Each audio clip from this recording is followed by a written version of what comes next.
Hello बच्चों, एक बार आपका फिर से हार्दिक अभिनंदन है। उम्मीद करती हूँ आप सब अच्छे होंगे।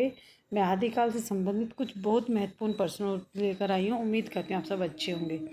पहला क्वेश्चन है बेटा, 84 वैष्णवन की वार्ता के लेखक कौन है? तो स्वामी गोकलनाथ जो है वो बिल्कुल सही हो जाए। ए वाला ऑप्शन बिल्कुल सही है। अगले क्वेश्चन पे चलते हैं। रानी केतकी की कहानी के रचनाकार कौन है? तो इंसाअल्लाह खां। रानी केतकी की कहानी के रचनाकार इंसाअल्लाह खां हो जाएगी। दूसरा क्वेश्चन है, इनमें सदल मिस्र की रचना कौन सी है? तो नासिक ये तो पाख्यान जो है, हाँ नासिक ये तो पाख्यान जो वो सदल मिश्र जी की रचना हो जाएगी।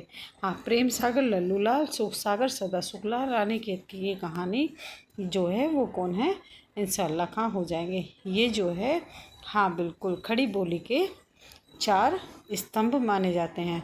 पृथ्वीराज रासों के रचनाकार कौन है? पृथ्वीराज रासों के जो रचनाकार हैं वो चंद्रबरदाई हैं। पृथ्वीराज रासों के रचनाकार कौन है? चंद्रबरदाई हो जाएगा। चंद्रबरदाई है। इसमें सारे जो हैं गलत हैं। अगले क्वेश्चन पे चलते हैं। 12 वर्ष लो कुकर जीवे अरु 13 लो जीवे सिहार, वर्ष 18 छत्रे जीवे आगे जीवन को धक्कारिये की पंक्ति जो है वो किस रचना की है? तो ये जो है जगनिक की रचना और ये परमार रासों की है। परमार रासों को आला खंड भी कहा जाता है। क्या कहा जाता है? आला खंड भी इसको कहा जाता है ना। अगले क्वेश्चन पे चलते। पमुचर्यु की रचना किसने की है? तो स्वयंभू ने पमुचर्यु की रचना की है। स्वयंभू ने पमुचर्यु की रचना की है। अगले क्वेश्चन पे चलती हूँ। निम्नलिखित में से कौन सा नाम आदिकाल का नहीं है? आदिकाल का कौन सा नाम नहीं है? तो कौन बच्चा बताएगा? हाँ, वीरगाथा काल भी है, चारण काल भी, सिद्ध सामंत काल, लेकिन गद्य काल जो है वो जो है, हाँ आदिकाल का नाम नहीं है। वीरगाथा काल जो है रामचंद्र शुक्ल जी ने दिया है। हाँ बिल्कुल बेटा जी। चारण काल गिरियसन ने दिया है। सिद्ध सामंत काल राहुल सांस्कृतियानंद जी ने दिया है। अगले क्वेश्चन पे चलते हैं। आदिकाल निम्न इनमें से कौन सा कवि आदिकाल का नहीं है? कौन सा कवि आदिकाल का नहीं है?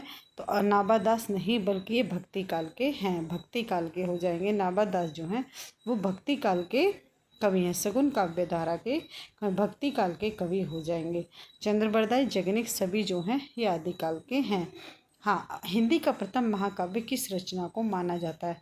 हिंदी का प्रथम महाकाव्य पृथ्वीराज रासो जी को माना जाता है। कामायनी जो है वो आधुनिक युग का महाकाव्य। साकेत भी रामचरितमानस को भक्ति काल का हाँ महाकाव्य माना जाता है, लेकिन पृथ्वीराज रासो को आदिकाल का महाकाव्य माना जाता है। अगला क्वेश्चन है, इनमें से कौन सी रचना आदिकाल की है? इनमें से कौन सी रचना आदिकाल की है? देखो, सुरसागर भक्ति काल की है, बीजक भक्ति काल की, भ्रमर गीत भक्ति, लेकिन विद्यापति पदावली जो है वो आदिकाल की है और ये विद्यापति की है। और ये मैथिली कोकिल इस कोकिल भाषा, ये मैथिली भाषा में लिखित है, जिस पर इनको मैथिली कोकिल कहा गया था। अगले क्वेश्चन पे चलते हैं। बीसल देव रासों के रचयिता कौन है? तो बीसल देव रासों के जो रचयिता हैं वो नरपति नाहल हैं। नरपति नाहल जो हैं वो बीसल देव के रचयिता हैं।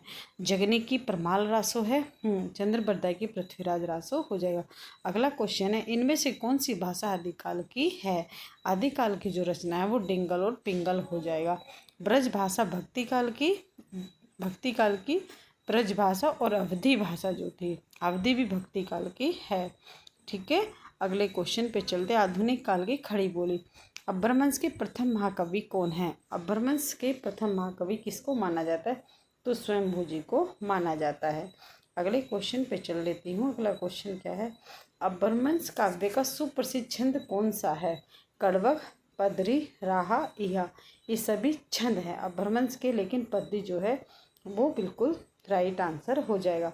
इसको पदरी या पदरिया भी कहा जाता है। कड़वक का अर्थ है चौपाई और दोहों के मिश्रण। हाँ बिल्कुल बेटा जी, 4 दोहों के बाद चौपाई। हाँ, सरहापाद को हिंदी का प्रथम कवि किसने माना है? सरहापाद हो जाए या सरहापा हो जाए? हाँ, सरहापाद, सरहापा और सरिहापाद जो है वो सभी नाम किसके हैं?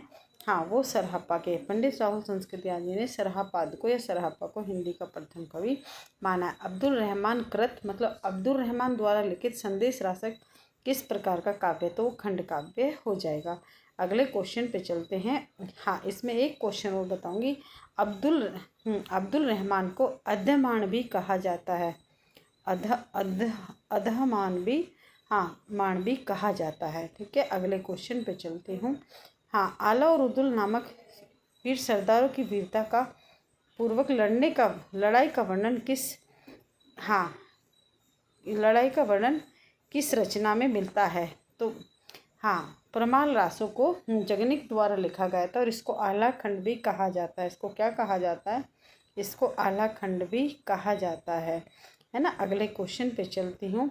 हाँ, नाथ पंथ के प्रवर्तक कौन है? नाथ पंथ के प्रवर्तक मच्छिंद्रनाथ हो जाएंगे। अगर नाथ साहित्य के प्रवर्तक पूछा जाए तो गोरखनाथ हो जाएंगे। अगले क्वेश्चन पे चलते हैं। अपभ्रंश का भवभूति किसे कहा जाता है? अपभ्रंश का भवभूति जो है वो पुष्पदंत को कहा जाता है। अगले क्वेश्चन पे चलते हैं। हाँ बिल्कुल बेटा जी, आपको यहाँ और अगले क्वेश्चन पे अभी चलते हैं। हाँ, अगला क्वेश्चन है नाथ साहित्य के प्रवर्तक कौन है? तो मच्छिंद्रनाथ हो जाएंगे। अभी मैंने ये क्वेश्चन बताया था आपको। महापुराण के रचयिता कौन है? तो महापुराण के रचयिता जो हैं वो कौन हो जाएंगे? वो पुष्पदंत हो जाएंगे। कौन है? पुष्पदंत जी हो जाएंगे। अगले क्वेश्चन पे चलती हूँ। आदिकाल को प्रारंभिक नाम किसने दिया था? आदिकाल को प्रारंभिक नाम जो है वो किसने दिया था? तो वो मिश्र बंधुओं जी ने दिया था। हाँ, गिरियसन ने चारण काल कहा है। गिरियसन ने चारण काल। महावीर प्रसाद द्विवेदी जी ने बीज वपन काल कहा है। हाँ, बीज वपन काल कहा है। जबकि हजारी प्रसाद द्विवेदी जी ने आदिकाल कहा है। वीर गाथा काल जो वो नाम किसने दिया? वो शुक्ल जी ने दिया है। निम्नलिखित में से कौन सी शिलांकित कृति है? शिलांकित कृति मतलब शिला का मतलब पत्थर पर लिखी गई थी, तो इसमें से राउलवेल हो जाएगा। हाँ, अगले क्वेश्चन कवि रोड़ा की राउलवेल हो जाएगा। शालिबद्ध सूर्य की रचना का नाम क्या है? तो बहुतेश्वर बाहुबली हो जाएगा। अगले क्वेश्चन पे चलती हूँ। अमीर खुसरो किस नाम से जाने जाते हैं? अमीर खुसरो तोतिया हिंद या तोता है हिंद के नाम से जाने जाते हैं। जबकि सितारे हिंद के नाम से लक्ष्मण सिंह को जाना जाता है। अगले क्वेश्चन पे चलती हूँ। अगला क्वेश्चन क्या है? आदिकाल को बीज वपन नाम किसने दिया था? आदिकाल को बीज वपन नाम जो है वो किसने दिया था? वो महावीर प्रसाद द्विवेदी जी ने दिया था। अगले क्वेश्चन पे चलती हूँ। हाँ, देसी बयान सब जन मिठा प्रसिद्ध युक्ति किसकी है? किस कवि की है? किसकी है?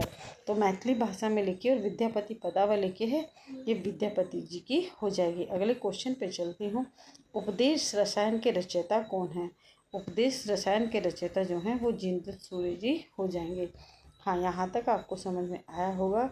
अगले क्वेश्चन पे चलते हैं। निम्नलिखित में से किस कवि को अपभ्रंश का बाल्मीकि कहा जाता है? तो स्वयंभू जी को कहा जाता है। अगले क्वेश्चन पे चलते हैं। हाँ, और मैंने बहुत महत्वपूर्ण क्वेश्चन आज आपको आदिकाल संबंधित मैंने आपको 30 क्वेश्चन कराए। उम्मीद करती हूँ आपको पसंद आएगी। हाँ, सभी बच्चे लाइक